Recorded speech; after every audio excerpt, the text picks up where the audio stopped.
Unuchi, the project Respelling Obeah.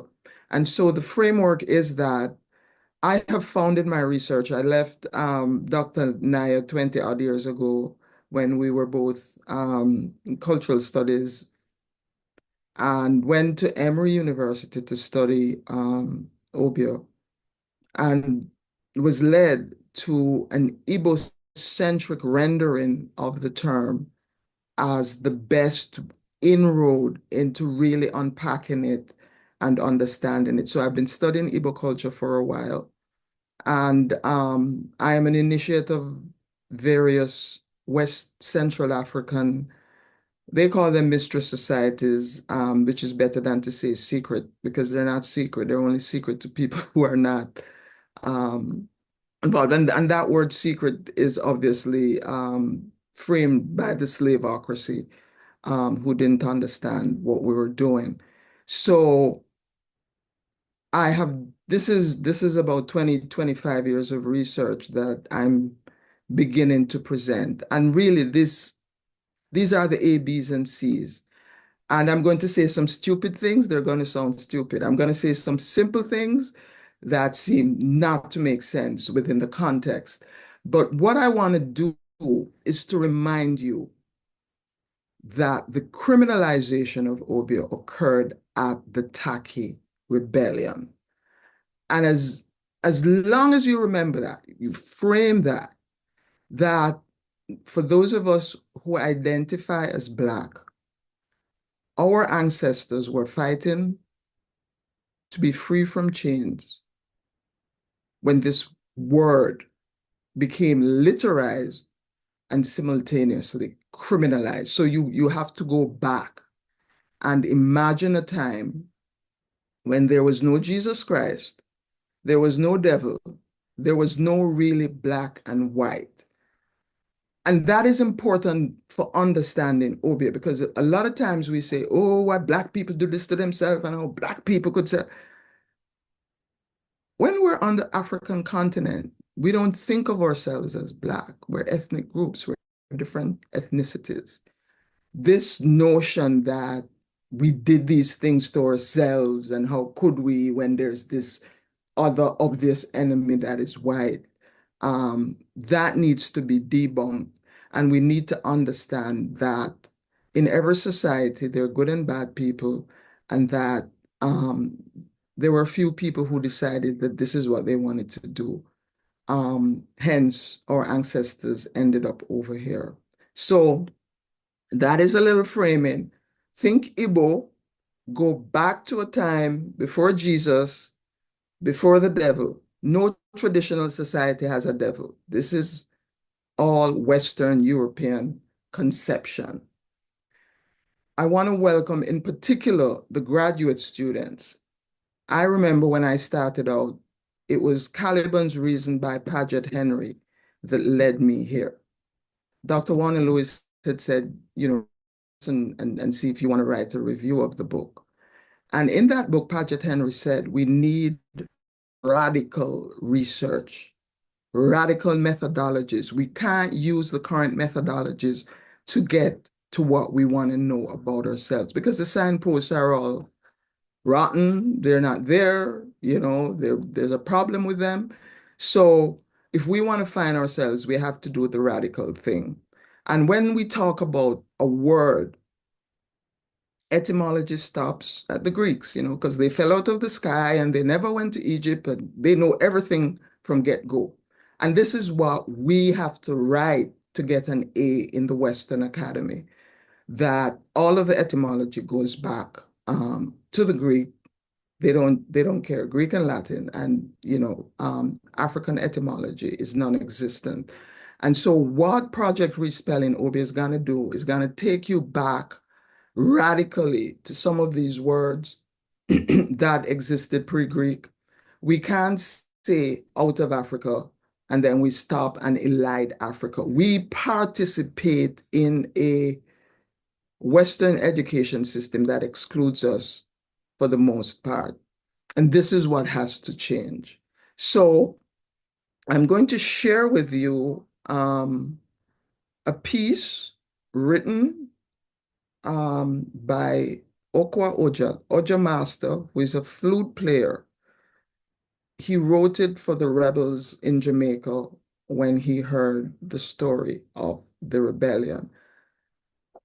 For our ancestors, this is the sound of Obeah, not the negativity that we're used to. I'll just play a small part for you because I want you in respelling Obeah to also relearn how to hear and to listen. It's very important for us to listen because West Central African languages are tonal and we have to listen to understand them. And this is what he says when I first said to him, I do my research on Obeah.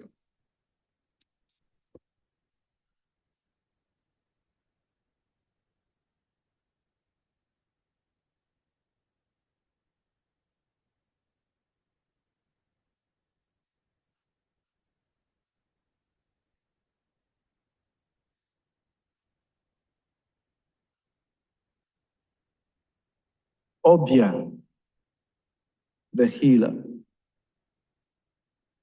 To revolt is to take your healing in your hands. To heal is to embrace divinity, to see God and become what you have seen.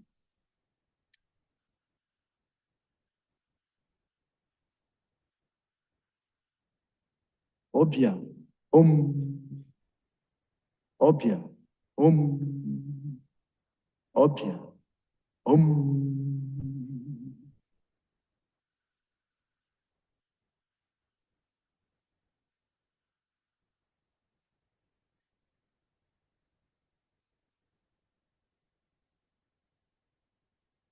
So we embrace divinity.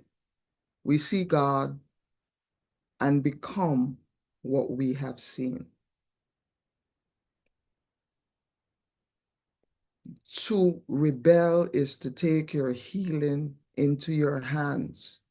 To heal is to see God and become what you have seen. Welcome to Respelling Obeah. So I want to start with the notion of time. I was researching time. I was in an interview with a revivalist and she became possessed.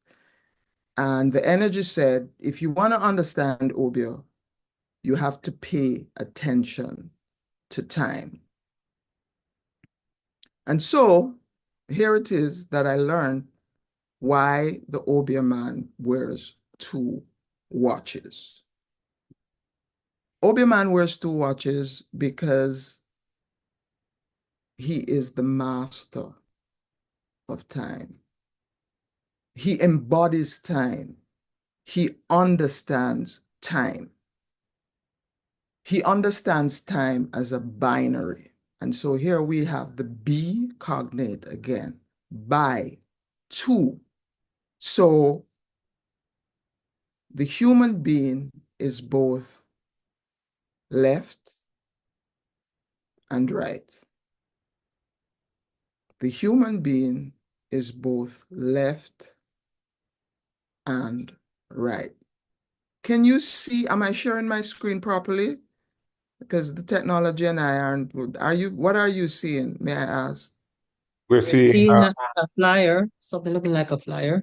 Yes, like a flyer, that's it. Okay. Obeah, the healer. I want to show you the representation of stop sharing.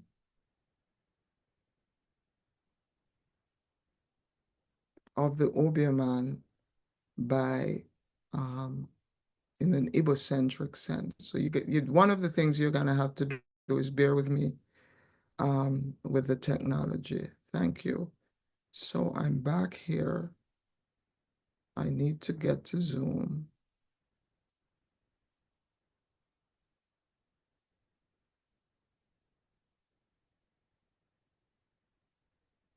to share the screen. So the notion of the binary is the notion of the human being as two. I'll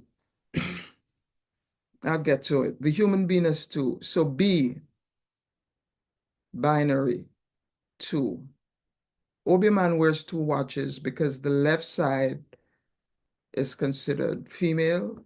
We're split in half, and the right side is considered male. Right side, active, and the left side, more passive. How is this related to the calendar? There are two parts of the year. Ikenga. The word in Igbo generally is taken to mean the masculine strength or the right side. But at the esoteric level, the word really stands for equality. Ike, strength. Equality as strength. That is to say, balance as strength. Okay, ancestors, this is crazy. My screen has disappeared. This is why I said we have to bear in mind that I am working with some other energies. Okay, are you seeing the book cover now? Yes, we are. Hello? Yes. Yes. Yes. Can you hear me? Yes. Yes, not we hear can. us? Are you here? Can you Yes, hear we're us? hearing you, Claudette. We're hearing you. Can you hear me? Yes, can you hear us? I'm not getting any feedback. Oh dear. Oh. Yes, Something we're hearing you. Yeah, we're hearing you, Claudette. I'm not sure what's happening your side. Maybe you have silenced your audio. Me don't know. What is happening to the screen? Claudette, there's on the screen a sign of God and Dibia. You're hearing me? And you're we're seeing hearing the you book just cover. fine. I don't know what I did. Thank you. Okay. So I hear that you're hearing me. So you're seeing the book cover. So you see the binary. This is the traditional rendering of a dibia. Dibia is the Igbo word for a healer who is resident. Obeah is the Igbo word for a healer that travels. So Bia, believe it or not, in simplicity means to come. Obeah, the O conceived as a cosmic egg that contains nothing and everything. Therefore, it references he, she, or it. It's a plural pronoun. So when you say Obeah in Igbo, what you're saying is that this is a dibia, an expert. D is expert. Bia is wisdom, represents wisdom and knowledge in this sense. So a dibia is an expert in wisdom and knowledge. That is a definition of a healer. Ogwu, medicine, is considered supremely knowledge. Knowledge is medicine. Medicine is knowledge. This is what we've said in our own time. So there you see, after God is the Obeah man. After God is the expert in knowledge and wisdom. This is Igbo cosmology. This is what they believe. This is why we say only God knows, right? This notion that knowledge belongs to God, and God then becomes this kind of cognitive faculty. So Obeah, he, she, or it comes. Now, implicit in this word, Obeah, to come, is also the word to go. Because if you come, it means that you're coming from somewhere. The place from which you leave, the person will ask you, where are you going? in the 80s, if you were in high school, you would have heard tiger roaring, no wanga got, no wanga belly.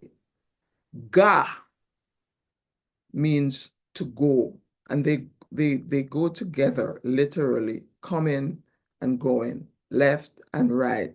Two watches. You're watching who is coming and you're watching who is going. You're watching who is coming, that's a female side. Watching who is going, that's active, that's the male side. So the coming and the going. The Obeah, that which comes, and the Wanga, that which goes. The reason why Ikenga, which is this composite figure that has equal left and right side, which is representative of balance, belongs to the equinox or equal night and day, because we're always coming back to time, spring and autumn. So for the Igbos, time is divided into two. That two is represented by the equinoxes at spring and autumn. When it's spring in one place, it's autumn in another. When it's autumn in one place, it's spring. You also have that binary.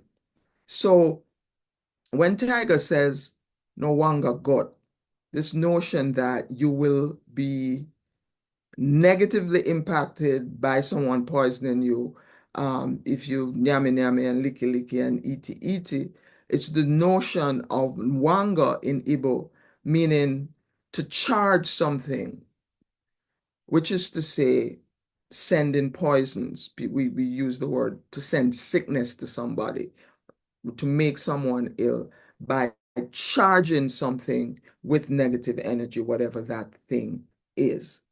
So here it is. We have two watches. Initially, binary.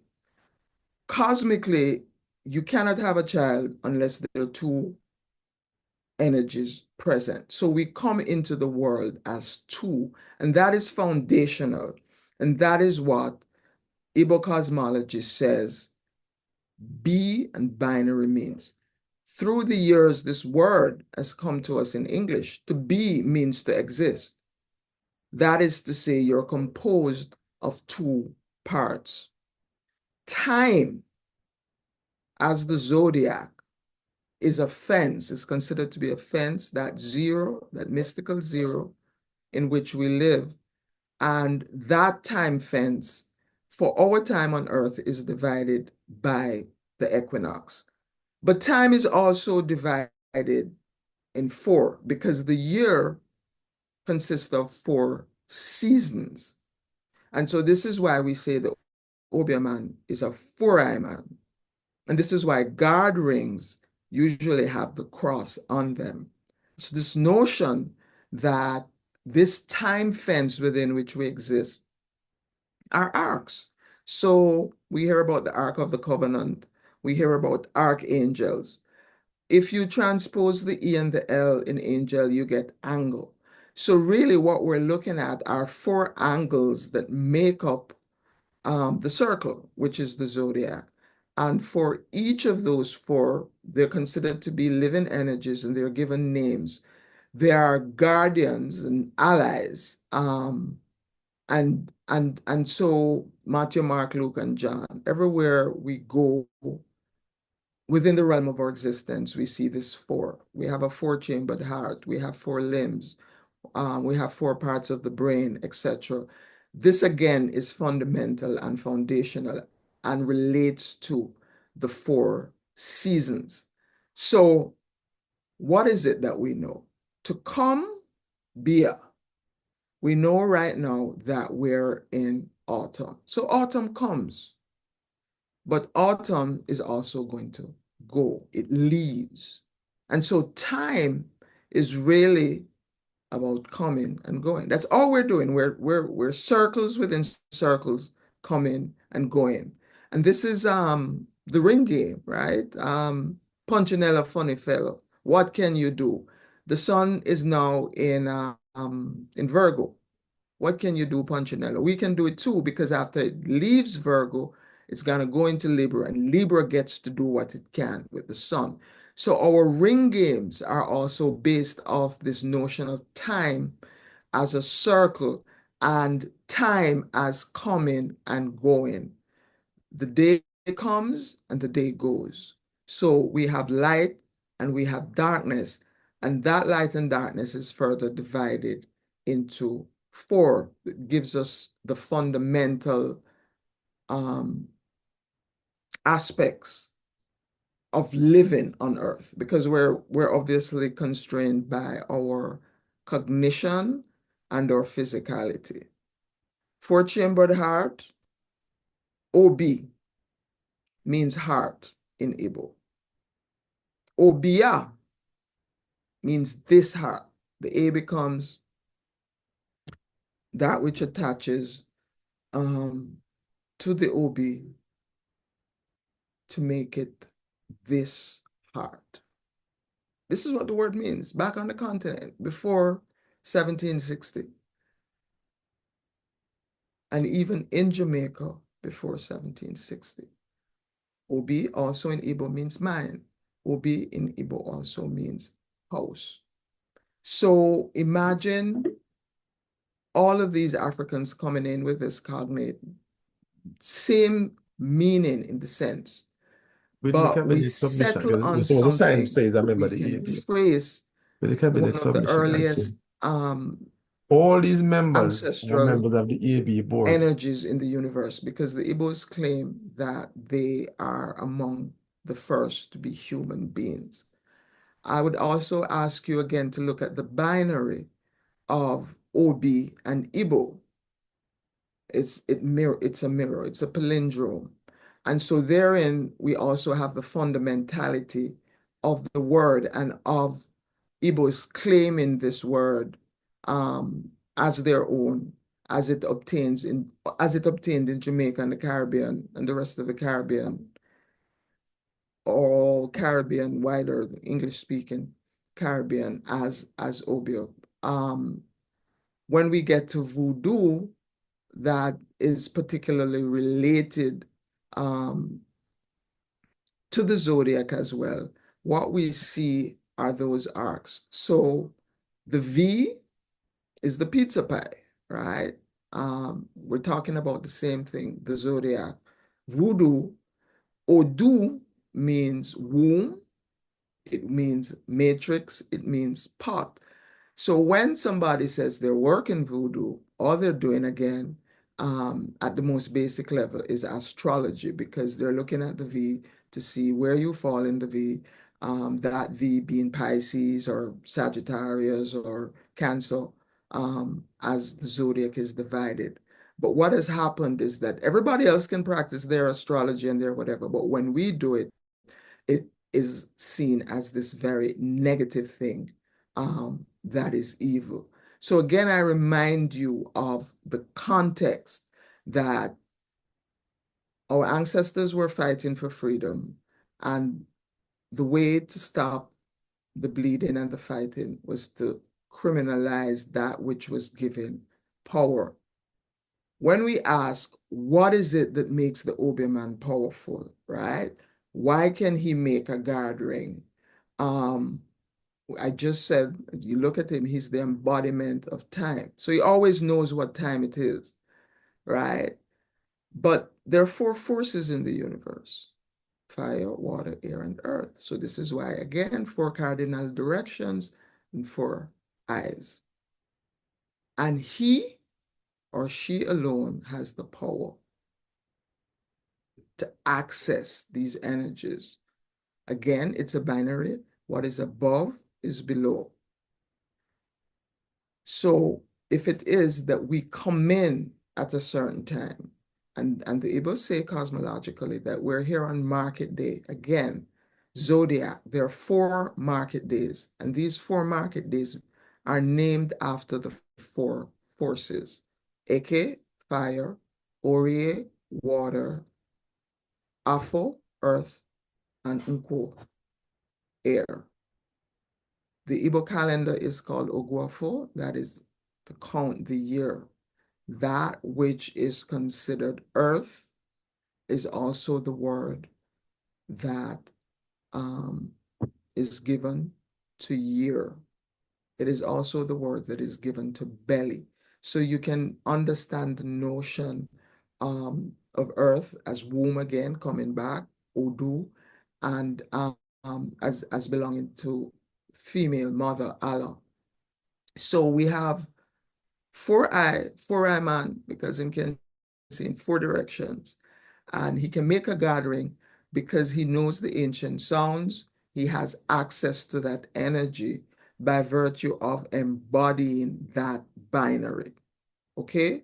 What am I saying? You talk about fortune telling. Well, again, it's four. All right, so you have four tunes, that is to say, four tones, four things. You also have seven of them. So fortune telling, again, is looking up at the zodiac, that's cutting four, and we're able to say to you, depending on what part of the zodiac you came through, we can tell what your life on earth is going to be. It's the same word, forecast, right? Is it going to rain? Water. Is the sun gonna be hot? Fire. Is it gonna be windy, or is it gonna be a hurricane? Both water and air. Forecast. This is a knowledge system that we had, that we still have to some extent, because there's still people who know. This is the basic knowledge system of humanity. These four: do, re, mi, fa. Ifa, afa, fa. Yoruba, Igbo, all of West Central Africa, this notion of 4 days being named after the day, understanding the power of the forces of the universe. And this is why, when people ask, why is it that African, quote unquote, powers are so almost, untamable, it's because, again, as foundational human beings and having access to that source, you know how to access the source, then you use it properly. These are people who were able to fly. They were the Superman. They didn't make cartoons about Superman. They were the Superman. They were the Aquaman and women. Kumbaya. The Obeah man or woman comes having been called. So at Igbo landing in Savannah, Georgia, where a ship of Igbos docked, and the Igbos decided that they didn't want to be enslaved, and they drowned themselves, some of them, and they ran away. This is being commemorated. The African Americans called the Gullah Geechee there have a song. Come, Bia becomes the spiritual, African American spiritual kumbaya. Come, someone's crying, Bia, come. They're calling on the Obeah, the traveling dibia, the traveling doctor, the traveling healer, to come, because someone's dying and someone's crying and someone's hurting. And all across these Americas, we will find, if we look carefully, do our radical research, that this word occurs in places and spaces where people were really hurting and needed. There was no Jesus Christ. And they had to call on that which they knew. And in calling on that which they knew, they were deemed to be devil worshippers and evil. And up to today, we're told that we can't do our astrology, that we can't do our rituals. Because in 1760, those rituals tried to free us. So I always want to go back to 1760. It is 2021, 2024, sorry. And we're still saying that we can't call on our own gods to help us. We're still saying that we have to call on somebody else's God to help us. The word Obeah has various meanings. The primary meaning, I'm here to tell you, when you spell it in Igboan terms, is coming and going, which is the sum total of our life here on earth. We're always going somewhere and we're always coming somewhere. We're always going somewhere and we're always coming from somewhere. Coming and going. When you ask, meet me somewhere, what do you say? Where? Space. Then you ask what time? Time. This is all that we're doing, and this is foundational, and this is what is understood. And if we stay at that primal foundational level, then we have access to these forces that we can use. Now, four-lobed brain, four-chambered heart, four limbs, four eyes, four forces. There are also four types of dibia. And what has happened is that the very tradition of healing has become associated with the more equivocal aspects of healing. Now, medical doctors get lawsuit. They get sued every day because they did something wrong. Goes to court and they either win or they lose. When the traditional practitioner makes, quote unquote, certain decisions, they're seen in negative terms, and then the entire profession gets defined by this negativity. So, four types of dibia. You have dibia fa, again, that is the divination system. So this is the healer. You could call him the fortune teller, but that's just for ease of understanding. The Dibia Alpha is equivalent to the PhD in modern society. So before colonialism and slavery, if you wanted to be an elite in your society, in Igbo society, you would be Dibia. Traditional Igbo society is divided between the Dibia and the Ofeke, that is the non-Dibia, or the ignorant person.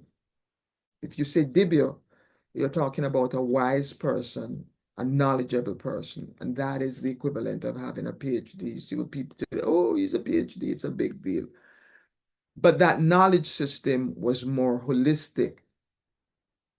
That's Dibia number one. He would belong to the eastern side of time, which is Eke. This is how we get all of these notions about the serpent and Eve and this negative representation of the serpent. The Igbos consider the python to be sacred.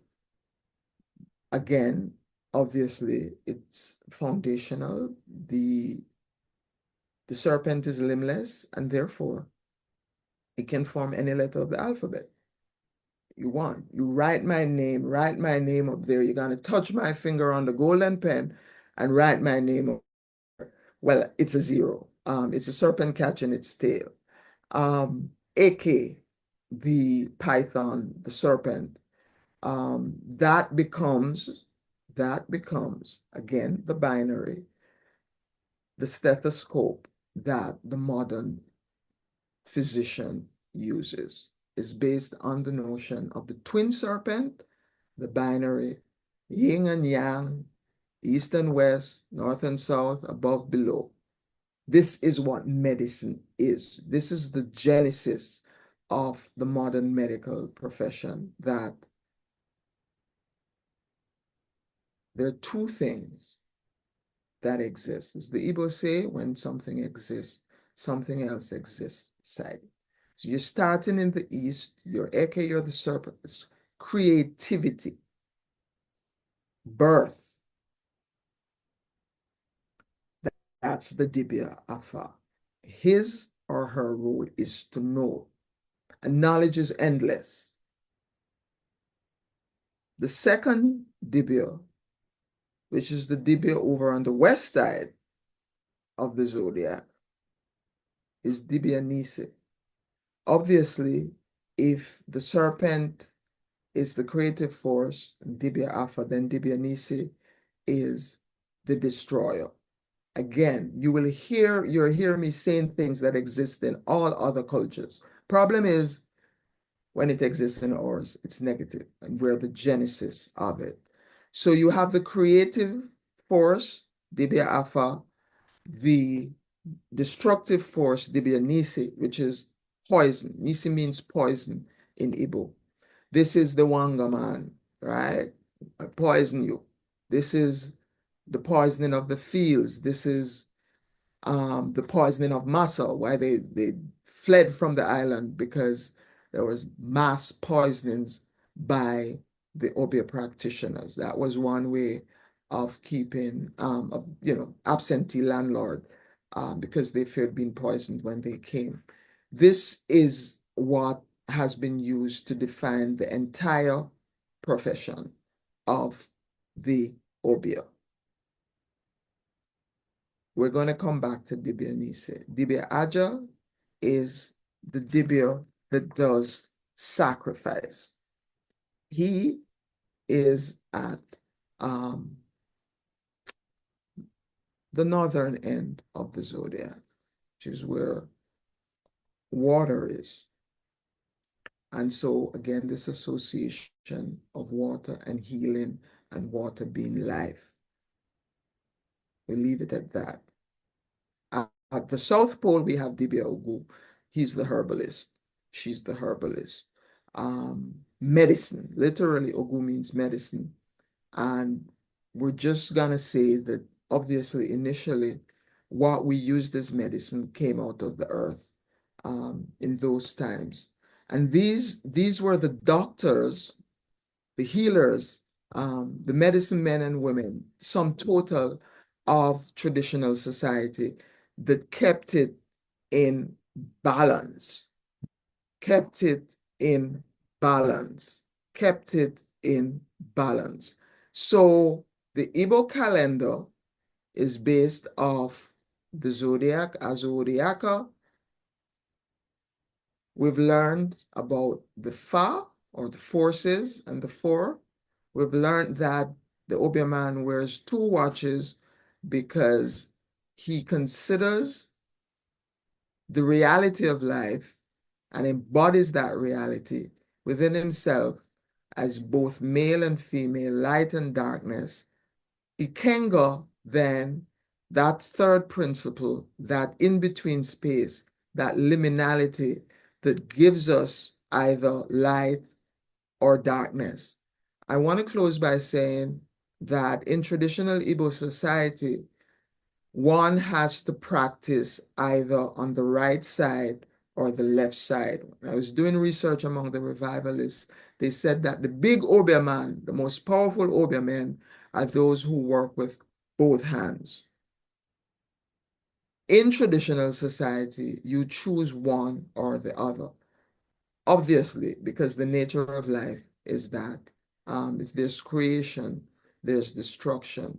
There's a ritual, it is said, for people who choose to do Obeah Nisi, we're gonna call it that, or choose to do that quote unquote left hand path, that they have no children, they have no family, because they don't want the repercussions to affect their progeny.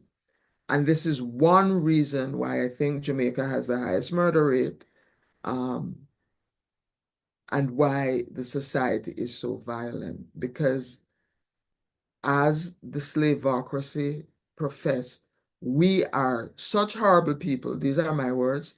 They said that the conditions of slavery were so bad that it forces the Africans to use the power of Obi against each other. Within that context, the first Moravian missionary that went to St. Elizabeth was first called Obeah because the Africans thought that he was coming to help them. And they demoted him when he had no powers to help them. I want to make a point about this, that Christian religion was denigrated by our ancestors because it did not have the power to save them. And so they kept singing, Kumbaya, Kumbaya. because Careys allowed the overseers to drag the women out of church and rape them. He couldn't feed them when they were hungry. Couldn't make rain when it was drought. So Christianity, as it first dropped in Jamaica among enslaved Africans, was thought to be a lesser religion than their own. And even as they were led to adopt again the journeyman Jesus, because this is an energy coming and going, higher consciousness. I'm going to end there on that revival note of the journeyman Jesus. If anyone has any questions to ask, I realize that the time is almost gone, and I apologize for my lack of finesse with the technology. Mia, Onika, could you help me unmute so I can hear the questions? Dr. Anderson, can you? Thank you. All right, I'm going to. All right. Yes, thank you so much, Dr. Claudette Anderson, for I don't even know how to, pinpoint the journey. You've taken us on a little Obeah ritual, or a big one. From the historical to the linguistic to the philosophical to the, Yes. esoteric, spiritual. Much food for thought. Thank you. I particularly like, perhaps what resonates is that you say, describe the Obeah man within the context of after God is the Obeah man, in terms of a utilitarian sort of context in the wider society. I want to turn over to our audience. We have quite a room full here. Much to digest, and I see we have people with all kinds of experiences here. So I'll immediately allow people to show their hands who might wish to, raise a question or make a comment. Let's just see a show of hand, and then we take it from there. Can Doc take down her screen? Okay, so I'm seeing Dr. Perkins, Anna. Please go ahead. Could Doc take down her screen? Dr. Anderson, you're being asked. Can you take your screen down? Yeah, I'm give me a sec here. For some reason, my screen has okay. Is that I think I need to stop sharing. Okay. All right, is that good? I don't know what I did. 1 second, because I seem to. That's fine. Yeah. I don't know if it's me. Okay, hold on. All right, that's better. Yeah. All right, cool. Just to say, thanks to Prof. Anderson, and I feel proud that I was able to be part of this conversation. Claudette and I go back from high school days, so it's nice to see the immaculate flag flying, right? Yes. Through difficulties to excellence. Amen, amen. And this is serious excellence, though, Claudette. And I have a strong suspicion that a lot of this elicits a lot of pushback in Christian spaces, particularly in Jamaica. And what I'd love you to talk to us a little bit about, because in a way, I do deeply appreciate how you point us to the fundamentals of human existence that shows up in all of the different spaces and in all of the religious spaces. And I think of some stuff that I've learned about what was happening during the time of Shakespeare and what John Dee and others did with numbers. And I'm hearing a very similar John Dee, yes. The different elements and so on and so on. So without hogging the time, two big questions for you. The binary is foundational. Could you speak to us about the Trinity? Is there any way or where or space that the threefold dimension shows up, and if so, how?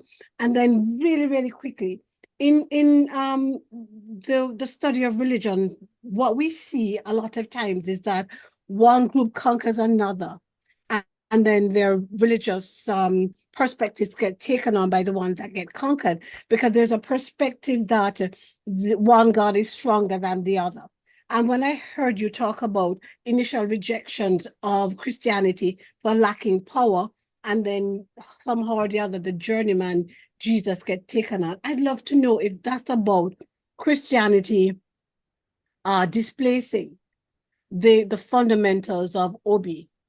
And if so, is it that the perspective of strength and one God conquering another at play in some of the ways that our ancestors understood and took us to here? But brilliant, so much to talk about. Happy to hear your response. Thank you, Dr. Perkins. I'll answer the last question first because that's the one I remember.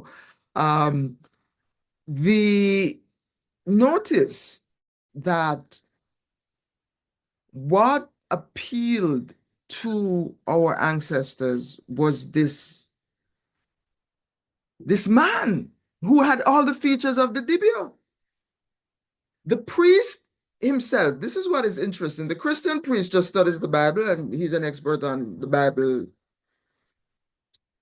But the Bible, in particular the New Testament, is about a Dibia named Jesus. So our ancestors recognized Jesus as a Dibia, as someone with higher consciousness. And so, journeyman, you can call on him because he can come and go to, because those stories in the Bible, Jesus is doing the same thing that the Obeah man was doing. He walking on water, he causing rain, he feeding people, right? So Jesus is the Obeah man that they had to embrace in order to participate in colonial society and you know right. So yes, that is how I think. And remember that it's after George Liele came. George Liele, who was Christianized in Georgia and fought and then ended up in Jamaica in 1789, and because he was a spiritual Baptist, and they speak spirit language, which is the language that our ancestors spoke. Yeah. See it. So yeah. So when the whites came, right? We have to use these terms that we have. They were getting nowhere with our African ancestors with this business of Christianity. But it was George Liele and the spirit baptism. This is something that our ancestors could recognize, right? And so as we say emanations of Obeah and out of Africa, we know that all religions emanate out of Africa. And we could even be more specific and say all of them are Obeah in that more holistic general sense, which is what I argued in my dissertation, that there's a Catholicity to African practice because it's so inclusive, because knowledge is endless. And so we don't need to reject anything. We can always incorporate because we recognize ourselves in it. So that is how I would answer that. Remind me of the first question. So you took us to the binary fundamentals and you the three. And so Ikenga. So Ikenga is actually the number in Igbo cosmology that represents the three. So there's no Trinity in the Christian sense. Ada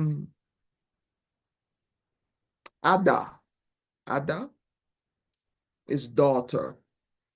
Adam is my daughter. So when we read the Bible through an Igbo-centric lens, we understand that Adam is not a man but a woman, because a man cannot have a child. And so the Igbos will talk about Umuada, all the children of Ada, all the children of Ada. So it's not Father, Son, and Holy Ghost, which is patriarchal, but it's the four again that makes up the house. The mother, the father, the son, and the daughter. That's four. The three occurs as that middle ground of power. If you weld two things together, I'm told that the part that's welded is the strongest part. And that is the part that represents the child or the children that makes for this notion of endlessness and eternity. So the power of three is not this patriarchal trinity with a spirit. It's the binary that is molded together as one to make that figure that understands itself as one figure representing two things or made up of two things. Yeah. Okay, thank you. I see we have MCGES, Culture Division, and then It's Dr. 18 hours. I'm not sure who that is. Can you just identify yourself and go ahead, please? Thank you very much. Hi, Claudette, how are you? I'm very well. Pleased to see you, David. Thanks for Yes, coming. yes, very informative. To be honest with you, some of the things I've learned here have really opened my mind. Wonderful. The thing that keeps coming back to me though is, ironically, you kind of mentioned it. Jesus as the Obeah man. And I'm just wondering how wider Jamaica is going to view, or what it is that we need to do to change the view here and probably in other parts of the colonial diaspora that has Obeah or sees Obeah or views Obeah as negative, as demonic, as nasty, as lower than Christianity, as something that we should do nothing with. And I wanted to find out how your work will assist in that very important and critical process. And again, thank you very much for your very informative presentation. Thanks, David. Well, I mean, I think I'm doing it now. This is the beginning of those little stones that we're gonna turn. What I did a while ago was just to talk generally. These are the A, B's, and C's, really. And so, as I said, using the calendar, if people understand the calendar, right, as Obeah, all you're doing is coming and going. It becomes almost mundane. It's really stupid. In 2024, when you look back at it with the knowledge that we have now, right? To say you're criminalized, well, we understand from the slaveocracy's point of view, but for those of us who are descendants now, and we're looking at African ancestors, and we're looking at it, and we're like, this is like any other war, right? No notion of the devil, but there's this word, the adversary. So you know that something that's adversarial is evil to you. It's really bringing it down, I think, David, to this mundane level of, everyday Obeah, which is what I've termed a podcast. The night come, the night go. Obeah, literally, 4 words. The word means this heart, this mind, this house. Again, the zodiac as a house. I think that one of the things that I do when I do divination, and I use the Western system to help people understand, to help people understand Obeah. They're like, what? This is it? This is it? Part of the problem is the charlatanism, David. We have, again, the slaveocracy confessed that there are such wicked people that we had to be wicked to each other. Bob Marley said, when you have to get some food, your brother have to be your enemy. 300 years later, what do we do? Is it true that our brother still has to be our enemy? How do we reconceptualize what is good? Even this notion of goodness, right? Goodness is now defined as being Christian. In Igbo terms, goodness is to embody that Dibianess, that balance, right? The mythology around, and this is one of the things too, we can tell stories. The mythology around the market days is that, the rat was gnawing at Eke's basket, and Oria said, what's happening with you over there, man? What's happening? He said, I don't know. That mythology in itself says that we take care of each other, we look out for each other. We have to know what's coming and what's going. Not that we need to bow down to some skinny man on a cross to save us. We never knew we needed to be saved until we were enslaved. We were enslaved so that we could be saved. We were okay doing what we were doing. And so another answer to that question is to what obtained in our communities before. If you had no savior in that Christian sense, because you had a house, you had food, you had family, your children weren't being raped by priests, right? If you had this ideal society, and we have signposts now that can take us back there, then we have something that we can use and incorporate. And this is why the calendar, which will be present at by the way, everyone who's here, you should know on the 28th, we're having a conference on Obeah, and we'll be presenting calendars there for people who want it. This is why I've called it integrating culture into your daily life.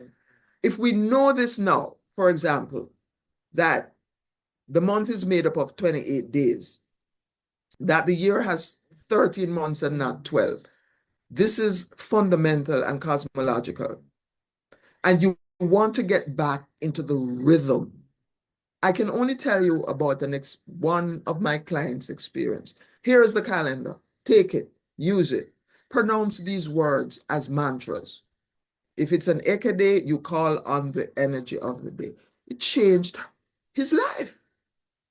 He is now more balanced. It's a simple thing. Use the calendar. This is why we say that when we're coming with this cultural exchange, this knowledge reparation, we're presenting something, right? We're not just talking now. Unuchi Foundation, we're bringing Igbos into the island, people who know this thing. We have an Obeah man, or I'm using a Jamaican term, or Obeah, two of them who are going to give presentations. And we're saying, here it is. It's the most basic foundation of things. Start using the calendar and you'll find your way back, because these are living energies that will talk to you. So I'm not bashing any Christian. I am saying what exists, that priests rape children, and that the Christian church is the biggest pedophile institution in the world, and that when we were doing what we were doing back on the continent, our priests weren't raping anybody. Up to 50-odd years ago, Igbo children in the village, rural village, didn't put on clothes until they were 7, and nobody troubled them. That is what we need to find a way to re-embody in order to. Is that good enough, David? I think I may have answered your question lengthily, but I see 3 hands up. So Thanks for it. yeah. Yeah, man. Dr. Goss, and then I see ICS, Semaj, and Kurt Henry in that order, then Melissa. Please go ahead, Dr. Goss. Yeah, thank you so much, Claudette. Greeting and salutation. Thank you for that very riveting presentation. And I think you have made a very strong case for us to come next week, on the 28th. Yes, man, on the come. More. Yeah, but just one quick question, and it's a thought that you provoke in my mind. Well, one of the thoughts really, but it's actually the serpent. And I raise that issue because I often see that Genesis story as a myth, you know. But can you elaborate more on how the Igbo people saw the serpent, and in a sense a relation to how it is described in that Genesis passage as the most cunning of all the animals and that kind of thing, you know, in that mythical story. But I'm just trying to relate that issue of because I've always thought sometimes without even investigating why use the image of a serpent, you know, as the most cunning. So I'm not sure if we can correlation, especially it relates to the Igbo people and give some kind of analysis on that. Thank you. Okay, one, that's a long question, you know, but let me try. So if you think of the circle, right? I know, you know, we get no man, you know. Yeah. Contains everything and nothing. Serpent, catching its tail, represents the circle. Look at the binary, right? If you're talking about cunning and wisdom and knowledge, the simplest way to answer that question is to say, think of the serpent making a 0 and then think of the serpent making a 1. That's the entire universe, nothing and something. Binary 0 and 1, which makes up our modern day computer. Our modern day computer is based off the Fa, which is a set of 4 strings. Talk about string theory. The original string theory is alpha, ifa, fa. String that has both zeros and ones on it. And so without the creation of an international space station, they were accessing this energy from time immemorial, they will tell you. So knowledge, right, is binary. It's the 0 and it's the 1. And the serpent being limbless and also being that kundalini force, right, that sits at the seat of the genitals. And then the notion is higher consciousness. You raise it and you bring it to the top of your head, and then you get a halo, like Jesus, to say that you are Messiah. That is, you're anointed with knowledge. I hope that that answers it somewhat. The serpent itself, as Moses, Mose, which is Gemini. This is esoteric. Let me not get into that. But as Moses lifted up the serpent in the wilderness, so shall the Son of Man be lifted up. If you understand the serpent, if you raise your kundalini, you lift yourself up to higher consciousness. That is the proper esoteric interpretation of that Bible verse. Obeah. Did I answer? Does that? Yes, that helps. That helps. That helps, man. That helps. Yes, thank Okay. you. Okay. All right. Dr. Samaj Hall. Thank you so much. And thank you so much for this presentation. It's been really interesting, as others have said. I have 2 questions. The first one is, earlier in your presentation, you started off by saying that we have to relearn how to hear Obeah. And of course, you played the audio clip, but can you talk a little bit more about that, how sound matters in thinking through Obeah and where we've, I guess, come in this long process of being de-Obeah, if you will? Okay. It's very interesting. When I was going through, particularly with the revivalists, every now and then, one of them would shout, "Listen," to the group, "Listen." And obviously, you begin to take note of how often the quote unquote spirit is telling people to listen. And so what I discovered was basically, again, we're coming back to the Fa, Do, Re, Mi, Fa, the 4. Igbo language, the Igbo language is a foundational language. There is no speech nor language where their voice is not heard. Their line is gone out through all the earth, and in them hath he set the tabernacle, which is the zodiac. Each word has 4 basic, this is at the basic level now, has 4 basic meanings. So this is why I said Obi in tone can mean heart, it can mean mind, it can mean afo, it can mean belly, it can mean ear, it can mean something else. What we're talking about is orality. Our cultures were said to be pre-literate. They're not. They're post-literate. They're post-literate because they're so foundational and they're so advanced that they have coded, their cognitive faculties coded by 4 lobe brain. My dissertation could have been said in 1 proverb, right? But somehow with Western education, literacy is primal now. But before we wrote, we listened, we heard, and it is that foundational hearing that appeals to the cognition, to the cognitive, and make that notion. So the Igbo say, for example, mu, which is a human being, madu, right? This is a beautiful thing. The word for human being in Igbo means beautiful being, right? You're a thing of beauty. You and music came together, and you and music are going to go back home. This notion that sound is primal to what it means to exist on the earth, and that we need to listen to those sounds. So hence the 7 notes, the 7 chakras, right? Again, foundationally, the calendar being 7 weeks made up of 4 days. So right there, you see the primality of sound being coded into the very time, which is us, which is what we exist in. Does that help any? It does. Thank you. Okay. Could you All also right. just tell us when, what this conference is that you're talking about? On the 28th at the Institute of Jamaica Lecture Hall. I think it's called, our theater. On the 28th, it starts at 9 and it goes up to when you say. But Okay. there's going to be a concert with this young man, Gerald. He's bringing his Oja to teach us the sounds, the ancient sounds. And again, you're asking about sound.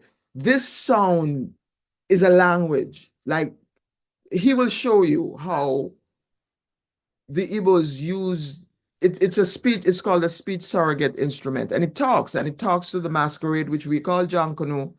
And so we're gonna have that kind of rendering after the conference. 28th, all day at the IOJ. Okay. And I see that Kurt has his hand up. Go ahead, Kurt. Thank you. Greetings, everyone. Dr. Anderson, thank you for an enlightening presentation. Thank you, Dr. Henry. I'm happy how you contextualized the notion of duality from the perspective of the Obeah man. But what I'm really interested in is how the notion of duality becomes skewed or misrepresented in the Western mind. And in Western religions and spirituality, you can't be 2 things at the same time. You have to choose one, right? And coming from the Bible, you cannot serve 2 masters at the same time. And you see that kind of challenge when it comes on to duality, especially how you go about expressing your spirituality and your spirit. In revivalism, for example, there are 2 branches, 60 and 61, some may say, 60 being the more Christian of the 2. And there's a contention within the revival movement that you cannot be 60 and 61 at the same time. You have to choose. So because of that, there is a crisis of identity, whether spiritual or ritual identity, within African-derived religious spaces because of this Western understanding of duality and so on. So let me hear your thoughts on that, Dr. Anderson. Yeah, I would simply say that as I told you in the beginning, I was gonna say some stupid things. The agenda. Dr. Bewaji talks about epistemicide, the killing of knowledge, and how we've been made to be backward by this Western system. And so the agenda is to deny original knowledge and to deny truth, right? And what West does is to put you in a box and you can't come out. You're defined. Whereas in African religion, everything is holistic. So this notion again of black and of white, this is why I started in the beginning by saying, don't say, oh, how could black people sell each other? Because that's not how we think. That's not our tendency to cognition to say one thing is bad and the other is good always, forever. And so I think that because the Christian religion is the fulfillment or the carrying out of a particular agenda of epistemicide, that once we were forced with a gun in our mouth and being starved to embrace Christianity, we had no choice. This is how we were allowed to participate in the society. And after many generations, it just gets solidified, particularly because our own ideologies and our own ways of thinking were criminalized, right? And thought to be backward. I laugh now, when I look at all the emojis, right? People are like, oh, they were so backward, they can't, but nobody's writing anymore. Everybody's sending an emoji, but that's what we were doing. We're post-literate. So this epistemicide, this deliberate killing of knowledge is what afflicts us. Part of that epistemicide obviously is self-loathing. That if you're God, if you're being taught that you're made in the image and likeness of God, and you can't have a God that's black, then you're always looking at this little skinny white man on the cross, and you can't like yourself. So you think of yourself as bad. I mean, imagine that we think of ourselves bad now for fighting for freedom. It's the epistemicide, it's the lack of knowledge. It's coming back to David's question.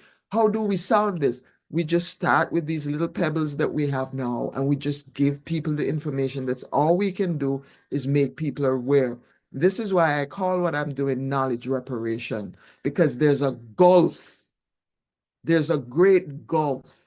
And what's in between that is that barrier that says Africans are less than in all things, and that we get so overjoyed when somebody achieves something, and then I'm like, there was nothing ever stopping him from achieving it but the fact of colonialism and racism and slavery. That all of us, as Junior Gang said, life is sacred, but every baby born naked. But we have been taught that we're less and we have to hate ourselves. And so the 61, I like the 61 revival, because what it was saying is, what we going to revive African religion, right? Because what was there to revive? We didn't have Christianity for that long a period.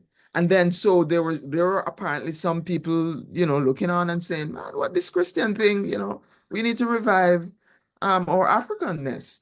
And this is 61.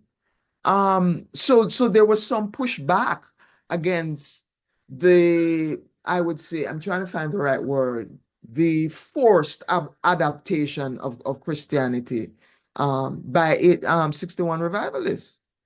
And maybe if we explain it that way to people, there will be less of a stigma and less of a tension. And to explain to them that if they're emanations of Obeah, that, as Africans, we're inclusive, we're holistic, because all things emanate from us. There's no speech nor language where our voice isn't heard. I don't know if that helps you, Dr. Henry. I hope I've answered the question. We will continue when it's time for the conference. All right, thank you. I see Melissa's hand, and then Marjorie, and I'm going to ask that we pull up the plug at that point. We have 8 minutes to 6:30 at this point. So go ahead, Melissa. Thank you, Dr. Nair, and thank you so much, Dr. Anderson, for the presentation. I'm happy that you started out by saying that you're going to say some stupid things, because I think perhaps my question would come off as that, but please pardon my ignorance. I wanted to be able to reconcile the information that you have, the truths that you have given us from the Igbo religion and from Igbo cosmology. However, I am thinking of the fact that there are many of us in the Caribbean, African descended peoples, and in Jamaica, we're from different groupings. And so in Akan cosmology, for example, do these same ideas and belief systems, are they similar? Are there any connections between them? Even if there are different words and so on, are the ideas similar? So that then if we are trying to understand ourselves and see ourselves within any of these spaces, whether we trace back to Akan or Ibo or whomever, will we be able to relate to the same kind of belief system and cosmology, the duality, binary, and the four and so on? So that's my question. I hope it doesn't sound too ignorant. No, it doesn't, but I think the the very question answers itself. All of the Africans who came to accept this word as descriptive of what they do. All of them accepted it. Congo came, they accepted it. By the way, the Congo was said to be the wickedest Obeah practitioners during enslavement. The Akan accepted the word. Everybody who came said this was the word. Because there are similarities of the B cognate across West Central Africa. Gambia, Gambia, to go and to come. I go, I come. Nubia, the place where people are welcome. This B cognate goes even beyond West Central Africa, because we know it was the Igbos who left the Niger Delta, having minded to go up to the Nile Delta to mine it. So there is that conformity, that this was written by the slaveocracy, that there was a conformity between the different groups, and that they recognize themselves in each other, and hence. So one example I can give you about the four is that in Akan,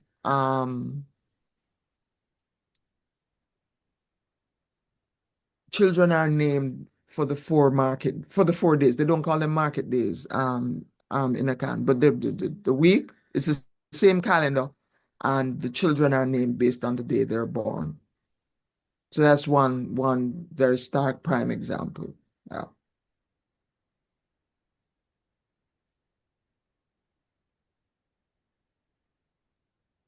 Okay, I think we have Marjorie as the last question that we'll take. Okay, good evening, Dr. Anderson. Thank you for your presentation. I mean, it was very informative, as everyone has said before. So I'm thinking, you said to rethink how we hear Obeah. On that context, a question that came to my mind is, how does speaking in tongue fit into the whole sphere of Obeah? Since in my humble opinion, it would appear as if it is mainly Africans or Black people who have this unique ability. Oh no, I think George Lyle joined the Spirit Baptist back in the day because they were falling over and speaking in tongues. It's not uniquely African. But what I found, for example, in one of my sessions with the revivalists, when the energy came, well, before it told me to pay attention to time, it was talking, and I was like, okay, well, what language is that? Because after you've done this thing for a while, you become comfortable with it. And I was like, all right, so what language is that? And she said Congo. And I was like, okay, thank you. For me, what I think is this, that we're accessing something. We're accessing our ancestors. We're accessing ourselves. And we have forgotten the language. And so when they come, they speak in the language that they know. There's this notion that if there's nobody to interpret it, well, it's bad or whatever. I don't see it as that. I think the way in which we treat speaking in tongues is what is problematic. So, for example, I just said to the energy, what language are you talking? And, what are you saying? And then the energy can tell you, because the energy knows. Also, other researchers that I've read, have kind of said the same thing. For example, I think one researcher was observing a maroon ceremony. Was like energy came and it was so angry. Obviously the Maroons, they were always at war, right? So if you're calling it an ancestor, the ancestor is gonna come out and people are gonna pull the machetes and stuff. And it was like, why? Well, we were always at war. So if you're calling on this particular kind of ancestor, it's gonna come and it's gonna speak in that language and it's gonna be angry because that's what it was. So the tongues, this notion of speaking in tongues is not that they're speaking in an alien language. It's that we're accessing ancestral energies who come and speak in the language that they know. And if we're calling on these energies and they're coming, right, there must be a way for us to decipher it. And one of that is simply that, always going to be somebody there who should be able to ask. This notion of, as I said, stand up on your key. So it's not just Africans, well, all humanity, all of us are Africans. But that if a message is coming and it's coming depending on where it's coming from, and if it's coming from way, way back and ancient, then that's going to be a language that we're no longer familiar with. But it's also a language that we should be able to access if the group is working itself properly. And I think that in most cases in the Christian church, in Jamaica and elsewhere now, with this syncretism of Christianity and African religion, that we don't treat it properly. And maybe that's where the issue is, not the speaking in tongues itself, but how we treat the speaking in tongues. I don't know if that helps. Yes, it does. Thank you so much. You're welcome. Thanks. Professor, it seems as though this conversation can't done right now. Yeah. The timing is clearly poignant, I suppose, as we move into the constitutional change issues and all of the things that are part of the reparations discourse. I'm really very grateful that you've, given us a high point as a start. The range of dimensions that this conversation includes and the kind of positionality that we as scholars need to take. We really need students who are also invested in this. I noted you asked at the top of the talk, who in the department. It seems as though it's a natural fit that we should have that kind of student interest. I'm sure the conversation is going to stimulate some interest in that direction. And I trust we can continue to have a further conversation with you. I think it's important to really go beyond where you started today and, to begin to unpack some of the important imperatives. But beautifully done, nice journey. I'm sure you've demystified this subject for many of those here and will set them in train for a real proper sort of updates in the knowledge as to what our ancestors gave us and what we should be doing with what we were given. Again, thanks. Thanks for your patience. Thanks for the sustained work that you've been doing. I know this project is dear to you and you've been carrying it for a while. And we are the better for that journey you've taken, particularly how you've been able to share with us. I see Dr. Goss's hand. I'll turn over to him at this time. And thanks once more.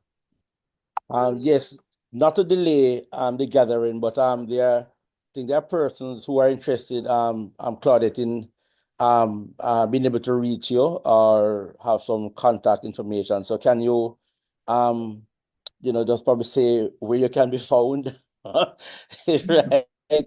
So if persons really want to engage you further, and then you could just talk about just in a couple seconds or so, talk about the the conference next week Monday at the Institute of Jamaica, and it is you say for the entire day. Mm-hmm. It's basically free, right? It's a free. Yes, man. Yes, man. So Free it's like and everybody yes, can come, right? And everybody can come. participate in that. But your contact information though, Claudette, can you just basically say where people can find you and how? Yes, you can find me at unuchi.org,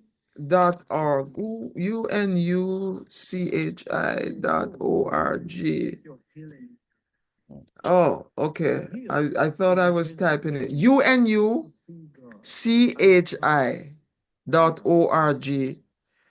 Or you can simply email me at respellingobia@gmail. And you can also contact us at the institute as well. Yes. You can also reach out to her for you.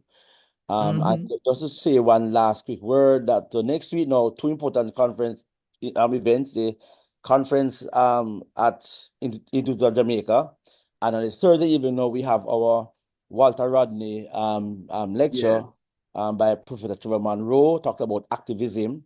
So we encourage everyone to participate in both events for next week. Thank you very much, Jelani, and thank you so very much, Claudette. This has happened and it will continue to happen. Yeah, man. My pleasure, and I'm happy that the interest is live. And not next week, Monday, the 28th, not next Monday, the 28th, Monday the 28th, IOJ, Reclaiming Our Culture. The conference is called Respelling Obeah. Again, using an Igbo-centric lens.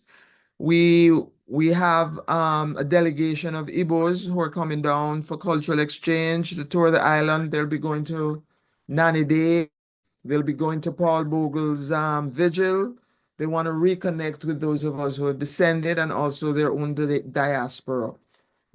So we have those energies coming in to help us understand Obeah.